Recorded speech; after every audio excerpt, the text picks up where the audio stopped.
Hello everyone. So as you know, I'm not the biggest fan of Eurovision, but when I was younger I used to watch the good bit. Nowadays the Eurovision is a joke. It is really a joke. It's not about the music anymore, it's about fortune signaling in a lot of cases. And long are the days of Ireland doing well in the Eurovision, etc., etc. But we put all that aside for a second.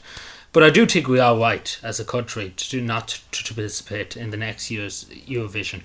Because as we see, Israel, first of all, Israel shouldn't be in the competition, same as Australia, same as other countries that are not on the European continent.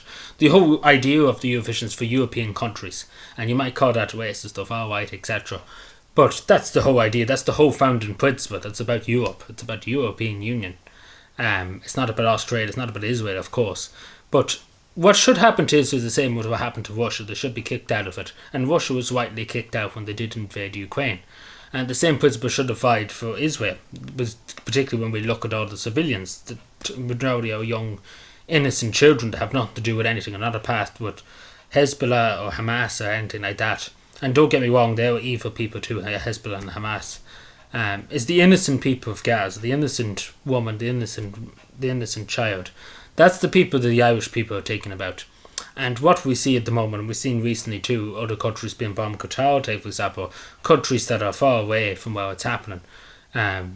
We have an obligation as Christians, as people that believe in God, and majority of people now believe in God and are good Christians, that we should speak up when these things happen, when evil happens, and we should speak up for the innocent.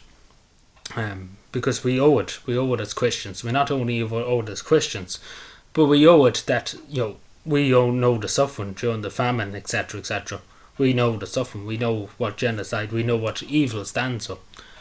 We know all about it. Our history has taught us many. Ireland's past has shown that history, it can be very cruel, and Ireland should always be on the right side of history, and I do think we have made the right decision here, because future generations, our children, will ask us when we're old men and old women, why didn't we do more to stop this? Why didn't we do more to stop innocent people being killed? And again, I think we should weigh in that very heavily. And I'm on no side. I'm on the side of peace, and I'm on the side of humanity. And I think that's the majority of Irish people, that we're on the side of peace. And we don't want people killing each other. And as simple as that. The only way to solve this is a two-state solution. And it really is. Every side keeps to themselves. And that's pretty much what should happen. A ceasefire and a total peace should come about. But on the other hand too, Israel, as I say, shouldn't be never let in the beginning. The same with Australia, because it's the whole idea of the Eurovision is about Europe. But even just going on to the other point I made at the beginning of the video, Ireland has never done well in a long time. And I've talked about this a few years ago, that Ireland shouldn't be sending anybody to the Eurovision. We should pull out of it when we stay out of it. We should stay out of it now. And just the last point I made on the other one, the Netherlands has followed suit, so well to the Netherlands for that. But I do think we should stay out of it altogether, because it's no good to Ireland. We spend hundreds of millions of euro to send people to the Eurovision, etc., etc.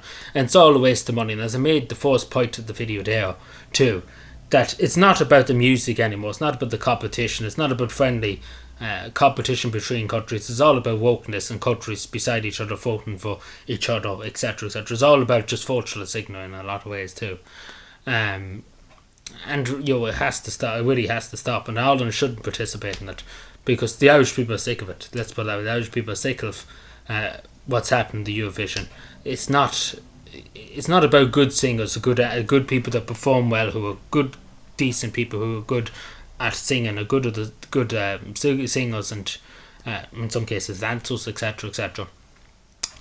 But nowadays it's about whatever has the common thing. Let's put it that way, or the common idea, I suppose. Let's put it that way. But it should never have been in the first place this way. And again, Ireland shouldn't probably left 10 years ago. I used to watch when I was younger. Nowadays it's just a load of rubbish. You might as well watch the news, the mainstream media, than watch the Eurovision. And it's a sad thing to say, because it used to be great. I remember when I was younger, I used to love it. Wondering who would win, and judging each people who would win, a friendly competition. But nowadays it's all about who can be the most woke person, who can fortress signal the most. That's pretty much what it is. But I do see that the Eurovision, a lot of people are not happy with the Eurovision, but we have to kind of do something against what's happening in the Middle East, and of course in Ukraine too. And of course it's important that we try as citizens, of Irish citizens too, to do our best. As a neutral country too, we have a unique position that we're not a part of any military alliance or any. We have no stake in any game, pretty much what I'm saying, in any country. We're on our own. We're ourselves. But at the same time too, we were for humanity, and we were for the Bible, etc., etc. As Christians, that thou shalt not kill, and we should try and uphold them principles and speak as much as we can to preserve peace. And I do think, and I know in an ideal world that would all come true, but in reality it doesn't, and in practice it doesn't either. But you have to try. As it was said before, God loves when people try to try and do good, and to try and stop harm and evil from society. But anyway, let me know what you think. I know a lot of people probably be very upset with some cases, with some stuff I just said. But again, that's the Irish. The Irish Constitution clearly states that every citizen, regardless of who you are, regardless of what background, how much money you have, whatever the case may be, every citizen has the right to speak their mind and speak freely. And that's democracy, and that's the beauty of living in a free Western democracy. That you have the right to speak, you have the right to air your opinion. And as an Irish citizen who paid for the last few years for them to go off to Europe to throw money around, I have the right to speak on these terms, of course, and being my own country to have a right to it. Now I know some people criticise me saying it's not my business what happens in the Middle East, but as I say, it comes to a point where you have to speak about what's happening. You can't just ignore it, because ignoring it nearly is really allowing it to happen. But anyway, let me know what you think, subscribe more, and let me know. I know some people disagree, but I think the majority of people would understand, because it is a lot of suffering, and it's needless suffering. Life is already hard, but already causing more hardship on people. Thank you.